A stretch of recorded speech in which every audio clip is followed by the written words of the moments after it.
Welcome back from that. Now we're taking the conversation to Niger, where our neighbors are going through a coup for 19 days now. There's been a coup. Like we said earlier, Nigerians and the rest of the world seem split as to how we can solve this issue and get peace at the end of the day. To do justice to this and talk about how we can explore dialogue in the resolution of what's going on in Niger, especially now that the junta leader has accepted for a dialogue with the regional bloc ECOWAS. We have in the studio Peter Okoye. I know he's not the Peter Okoye musician. This one is an international affairs analyst. Welcome to the studios. Thank you for having me. Great to have you. Good morning and welcome to ASO Morning. Good morning. Niger has been on the pages of all the front papers. It's been on the news for the past couple of days for not the right reasons. It's unfortunate that they're having a coup d'etat there. Of course, ECOWAS came in like a roaring dog, backing and giving 7 days ultimatum. And unfortunately, we have seen that that's not working. A lot of Nigerians have woken up to the president's conversation, our president, who is also the chairman of ECOWAS, and they're saying dialogue is what we're going to do. Different religious bodies have been clamoring for that. Different state governors, different House of Representatives, senators have been clamoring for it, and they're saying the Senate in short has even said we're not even going to war. Let's start with dialogue. Should that conversation have been on the front burner from the get-go without us even putting those ultimatums that they put for the 7 days, which of course backfired. And, we're looking at the economic hardship of that kind of decision. But let's hear your thought first, then we can... All right, thank you so much for having me in the studio. It's good to be back here once again. Last time I was there, I was in the round table, but now I'm here to discuss the Niger coup. Now, one of the interesting things about international affairs is national interest comes first. So whenever any country is maybe making any policy or doing anything in their foreign affairs, they always seek to protect the national first. interest. Yes. So for the case of Niger and the response to ECOWAS, now if you look at the trend of activities that have been going on with Mali, with Burkina Faso, with Guinea, you see that there's a trend of coup. And for the ECOWAS chair, which is our President Tinubu, coming in play, there's what we call the deterrence theory. If something continues and continues and continues, you see that it continues to replicate. So one of the ways you stop some of these things is by deterring it from happening again. Putting a deterrence. So one of the ways you put deterrence is by setting ultimatums. So I think maybe that was why the president adopted that strategy of putting an ultimatum to the coup leaders. And we should also look at what are the things that cause coup, because coup not just emanate from anywhere. There are several reasons that might lead to the causes of coup.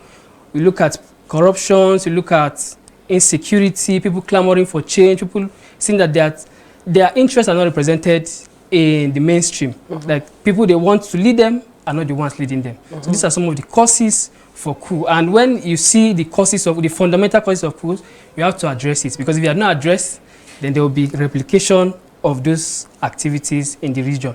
And the West African region has been plagued by it. If you look at the trend, almost like 2-3 neighbors of us, we Nigerians, experiencing coup. Right. And if you allow it to continue, one day it's going to come knocking in our own door. So that was the need for the thread. That was one of the reasons. But now that we're looking at dialogue as an option, is it in the best interest? Front pages of the papers today, 13 million naira lost in a week just because of the border closure, which were some of the issues that, the back of ECOWAS affected when they closed the borders. Forgetting or knowing fully well that food traffic from Niger to Nigeria and other African countries along that Sahel region. We've seen what the fight between Ukraine and Russia did to the food prices, especially for wheat in Nigeria and the cost of bread.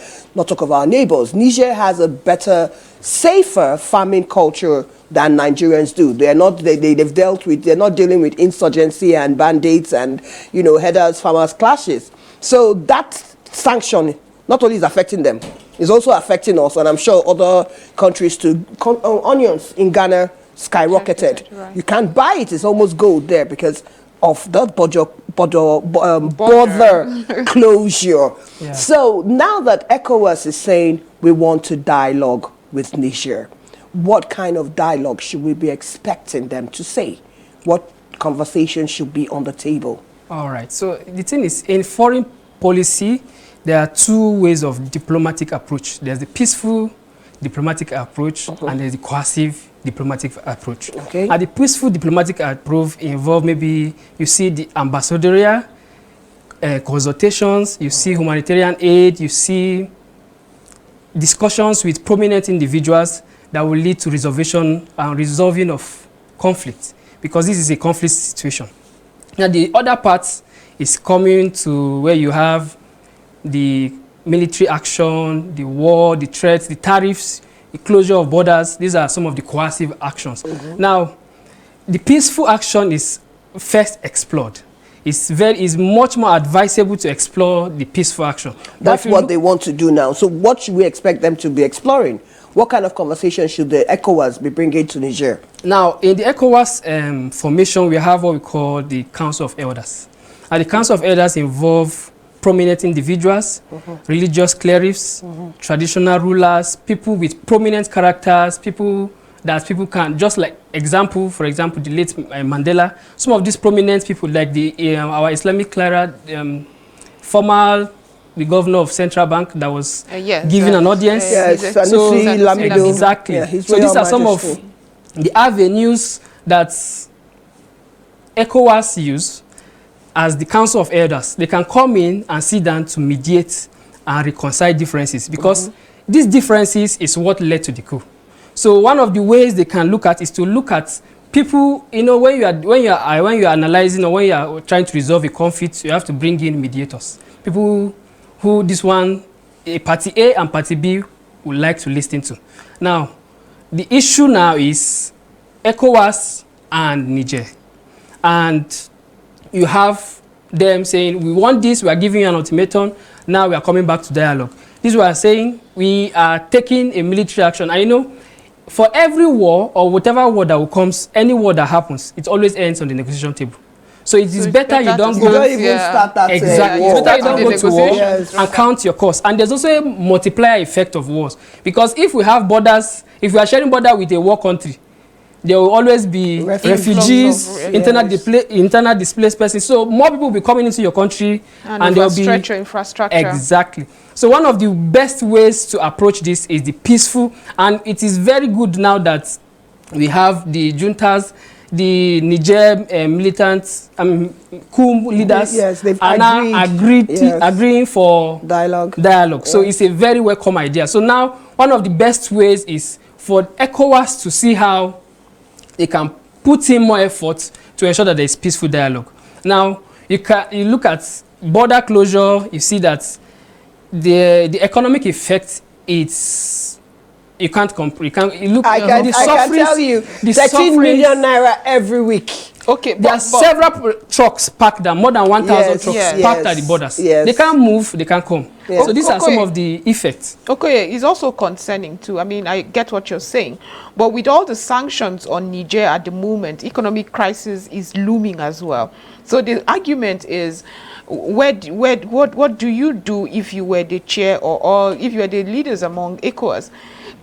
This influx we are talking about, we would still see it when in no time Niger starts getting the brunt of these economic sanctions that would affect the citizens. So what would you have done if you were the ECOWAS leadership, this decision body rather? All right. Okay, so one, I'm not the ECOWAS leader, so I'll just give my own. I was going to answer that for you. Hypothetically speaking, if you were to advise. I'll just give an opinion. I was going to answer that for you, but you're not.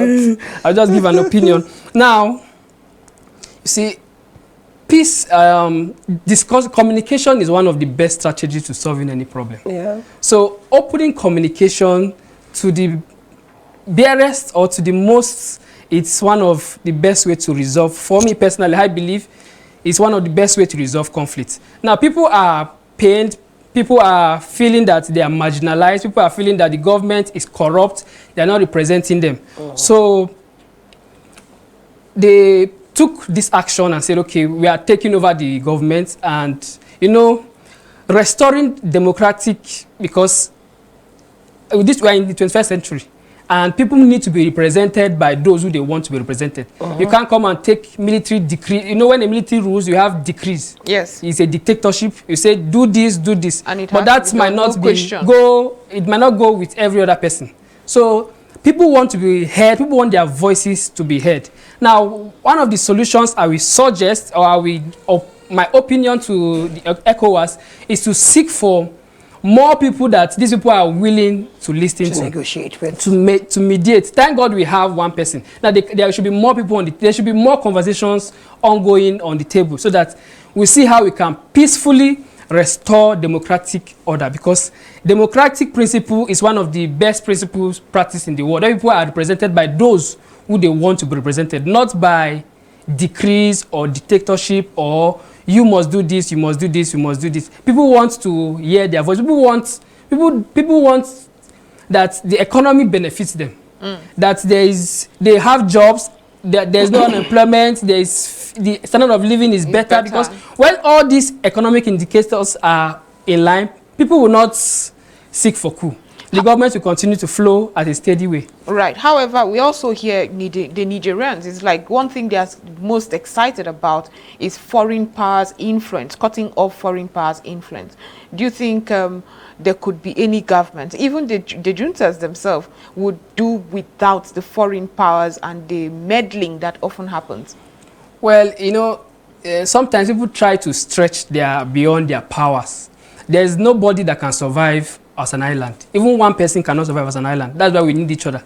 So even the Niger coup leaders, they need both their neighbors and the international community, because no one can survive on an island in isolation. You can't. But what about too much interference? Because that's part of the problem, that most of the Francophonian countries that got independence, Mali, Niger, are having issues, that the influence of France in Niger is ridiculous.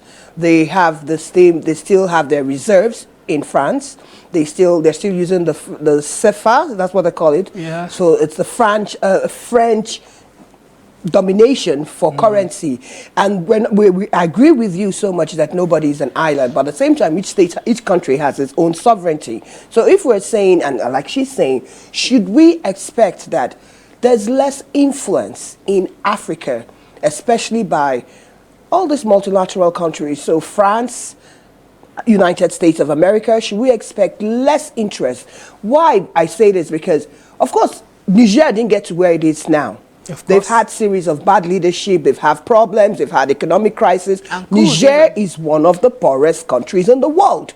Yet Niger produces uranium that so many developed countries use. So it doesn't make any sense where in the midst of plenty, there's a lot of poverty. So should really, what they're saying, say, we want to deal with other countries, and they're exploring China, they're exploring Russia, as opposed to having that dominance that siphons their wealth without coming back to the people. So should we expect to see some of that too as part of the dialogue that ECOWAS will be having with Niger, to say, you know what, maybe some of all these economic policies of these big giants of your country should also change? All right, so that's one interesting thing. So one of the ways you can achieve that, because the leaders play a very important role, because there's no way people can come and interfere a lot in your economy without having, what would I call it now, collaboration with the leaders. Now, one of the things that Africa need is patriotic leaders. When they're patriotic leaders and leaders that have the interests of the people, the citizens in their mind, now you see that there's repetition of policies that will lead to self-sustainability and less dependence on foreign actors. Because one of the neocolonialist effects is what we are seeing.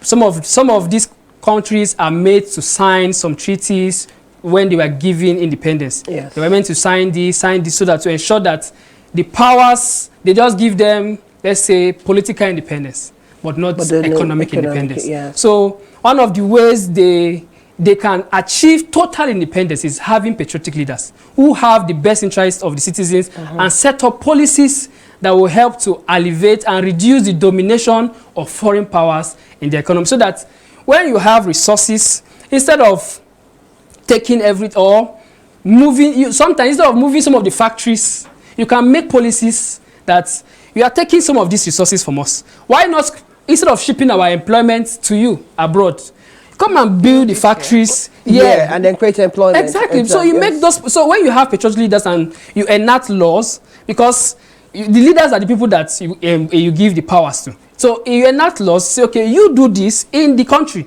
instead of shipping unemployment. So you see that there is multiplier effect. Instead of shipping those employments to abroad to give to these other people, no, these people have the employment. So when you have an employment, you have your standard of living increase. You have more disposable income.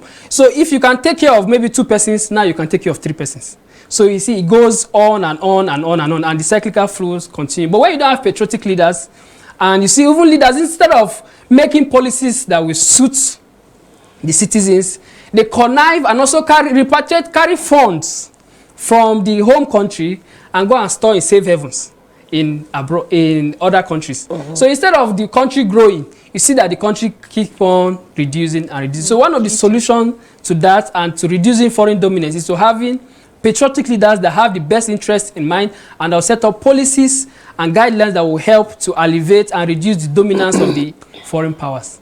Unfortunately, we've run out of time on the program, but we want to say thank you. And of course, we're going to invite you so we can have a more elaborate and extensive conversation around this. We've been talking with Peter Okoye, International Affairs Analyst, and we've been analyzing dialogue for Niger as a way out with the crisis with ECOWAS. Many thanks for being on the program. Thank you very much for having me. Great.